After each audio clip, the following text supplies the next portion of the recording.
It's been almost 1 year now. Every day we have been waking up to horrible news coming from the region. Sometimes it's even hard to keep up with everything going on.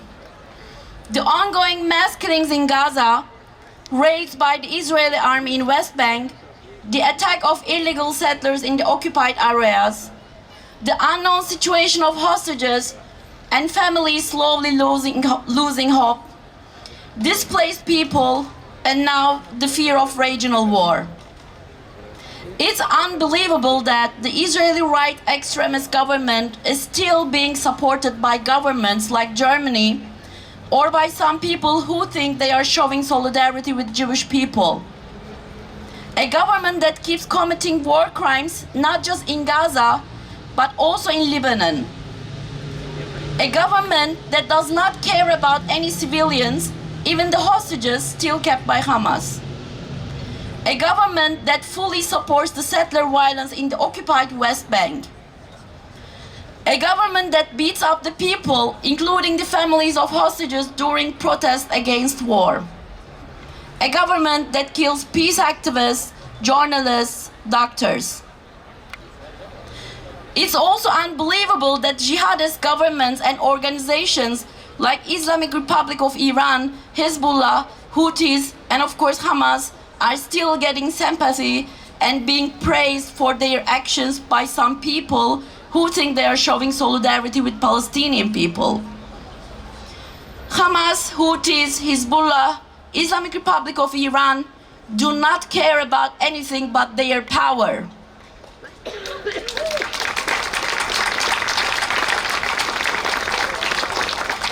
Every time they send a rocket to Israel, they target civilians, including 2 million of Palestinians. So yes, they do not give any shit about Palestinians.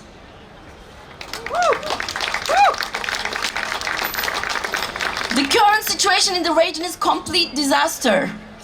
People in northern Israel and South Lebanon have already been living in tremendous fear for the last 11 months.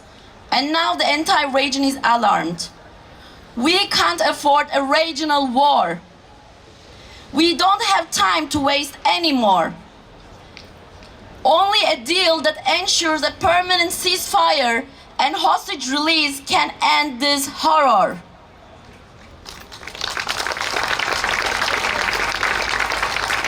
Hundreds of thousands of Israelis and Palestinians have been protesting daily together, asking for a deal that will bring the hostages home and stop the war. Both the protests and the recent polling data shows that a majority of people in Israel want a deal, end of war and occupation. The Israeli government, however, is still ignoring them and prioritizing their extremist right-wing agenda instead of the lives of hostages. We are saying enough. We are not willing to give up on peace. We are not willing to give up on justice. Because this land has seen enough wars, enough suffering, enough pain. We all deserve better. And we can't do that alone. We need you. We need all of you. We need the world to believe in peace. We need the world to listen to us, the ones that have been putting all the effort for living together in justice and peace. Revenge has taken us nowhere. We all know that. We all have seen this. We will keep co-resisting for coexistence.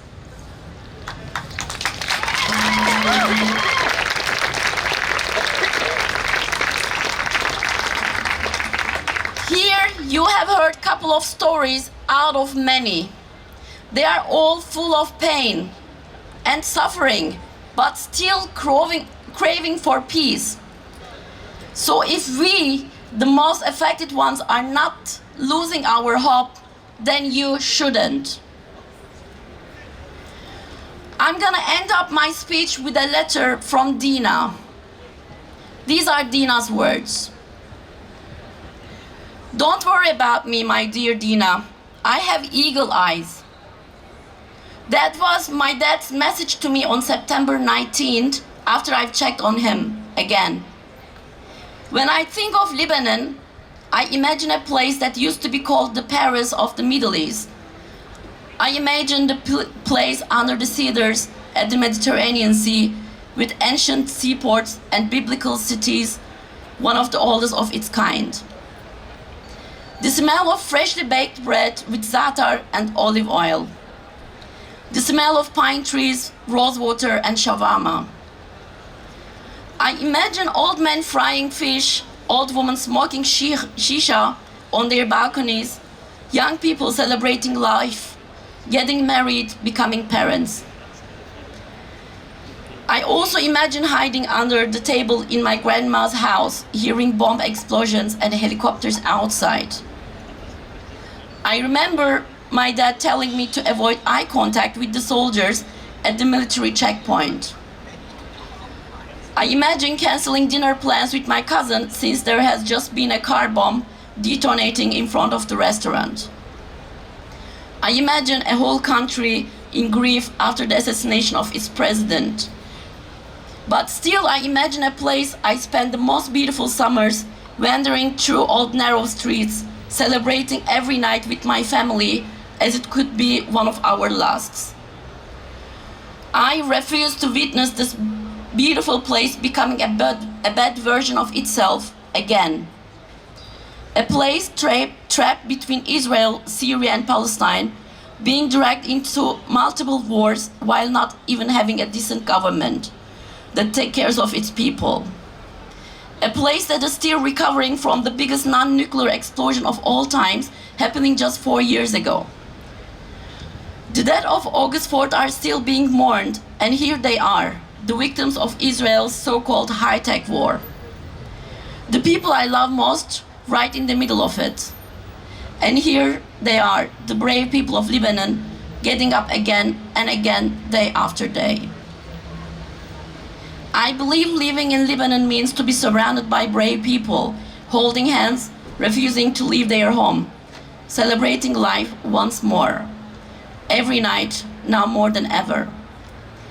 Living here in Germany means to be anxious and in grief all the time, waiting for yet another message by my dad telling me, "Don't worry about me, I have eagle eyes."